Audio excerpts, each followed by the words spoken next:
This is the hardest punch ever recorded, and it's not from a boxer, and it doesn't use what boxers would consider good technique. Francis Ngannou is arguably the most brutal and vicious puncher we have ever seen, and it's because he doesn't punch like a boxer.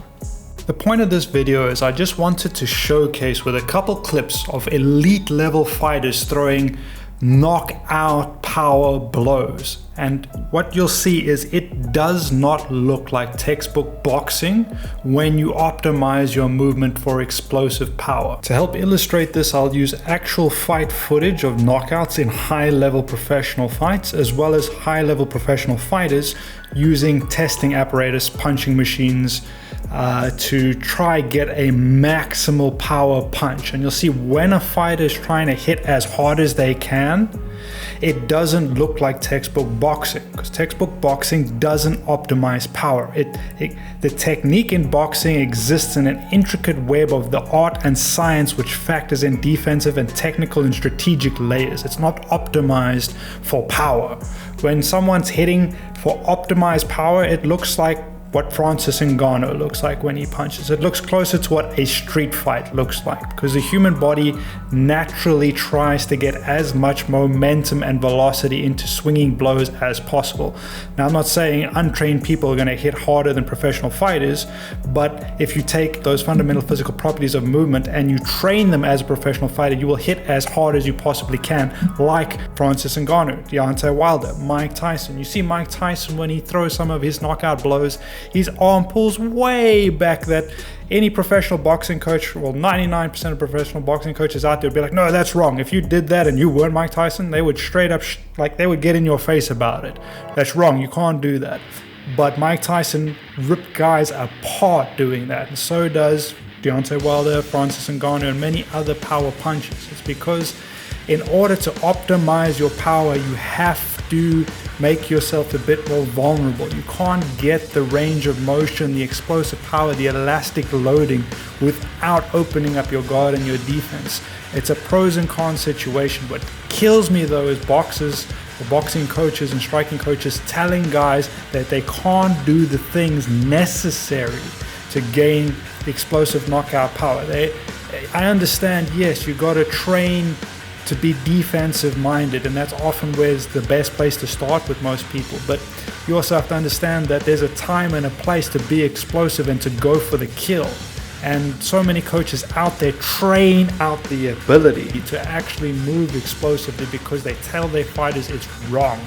They train out the proper animalistic way to explode into your strikes, like someone like Francis Ngannou. Alright, so let's take a look at what fighters do when they're hitting something for maximal power without worrying about getting hit back. Now obviously this is not going to be exactly how they would fight, because you have to factor in defensive variables, but look at what they do to generate power. They coil back. The amount of rotation and weight shifting and opening up of the arm is way more than is recommended by boxing coaches and striking coaches. Now, I understand you don't want to open up and telegraph, and you're making yourself an easy target potentially. Fair enough, you got to be defensive minded. But when boxing coaches tell guys that the way to get the hardest punch is to follow their technique, that's what irritates me, because it's either a blatant lie or it's gross ignorance. Because boxing technique, almost always, I'm generalizing because I'm talking about boxing technique as one thing, and boxing in itself is a very broad thing and there's many ways to do it. But as a general rule, the textbook recommendations do not optimize power. They don't.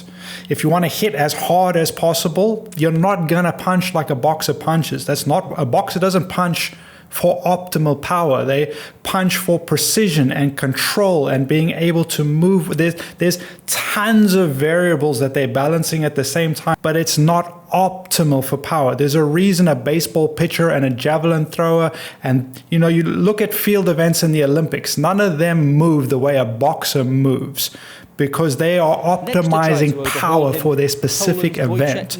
But if you look at baseball swings from a bat, baseball pitches from a baseball pitcher, a javelin throw. You look at any of these explosive movements, it looks way more like what it looks like when someone hits a testing apparatus, because that is biomechanically optimized. Holding your hand up to your jaw height or your eyebrow height, to your cheek height, and rotating and exploding your punch out from there. Sure, there's a lot of great things about that, but it's not optimized for power. And it's wrong to believe that it is. There's a reason why karate guys and other traditional martial artists drop their hand closer down to their center of mass. They coil and they stretch their fascia, they stretch their ballistic tissue to optimize the amount of explosive power they can get in their strikes. And a lot of guys laugh at them like, oh, look at what these oaks are doing. This is so wrong.